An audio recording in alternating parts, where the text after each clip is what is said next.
ইয়ারা বলবে ছিলেন স্যার, এটা নিয়ে তো কোনো সন্দেহ নেই, কিন্তু মাঝে কি ঘটছে সেটা নিয়ে হলো আমাদের সমস্যা। না, মাঝখানে ওটা মাঝখানে ধরা যাবে না এটা, কারণ বিগত স্বৈরাচারের দোষর হিসাবে আপনি কিছু কাগজপত্র আমাদের মিডিয়াতে আসছে বা বিভিন্ন ভাবে আমরা পেয়েছি। এবং হেলথ মিনিস্টারের পক্ষ থেকে আমি আসছি, কিন্তু আপনাদের বললাম হেলথ মিনিস্টার এবং নরসিংদীর এমপির ইয়াতে, এবং আমাদের লালু এমপির ভাতিজিকে আমি বিয়ে করছি, বুঝছেন, বগুড়াতে আমার শ্বশুর বাড়ি, এবং এটা বিটু ভাই জানে, বগুড়ার সবাই জানে।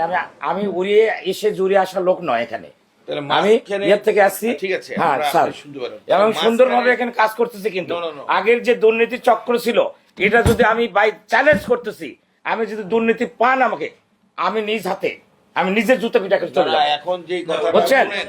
কিন্তু আমি যে কথা বলতেছি, আমি জিয়ার আদর্শের সৈনিক। আমি রাজশাহী কলেজে ইয়ালান, রাজশাহী কলেজের ভিপি, এখনই কথা বলবো, ওখানে আমি সদস্য ছিলাম। রংপুর মেডিকেল কলেজের ছাত্র দলের আমার যা ছিল ফিরোজরা বলবে, ইয়ারা বলবে ছিলেন স্যার, এটা নিয়ে তো কোনো সন্দেহ নেই, কিন্তু মাঝে কি ঘটছে সেটা নিয়ে হলো আমাদের সমস্যা। না, মাঝখানে ওটা মাঝখানে ধরা যাবে না এটা, কারণ না, নো, সেটা তো আমাকে নেগোসিয়েশন করছে। আমাদের প্রধানমন্ত্রী কিন্তু একটা কথা বলছে, আপনি যাদের ছবি এরকম স্বৈরাচারের লোকদের সঙ্গে পাওয়া যাবে, তাকে কোনোভাবে এস্টাবলিশমেন্ট আনা যাবে না।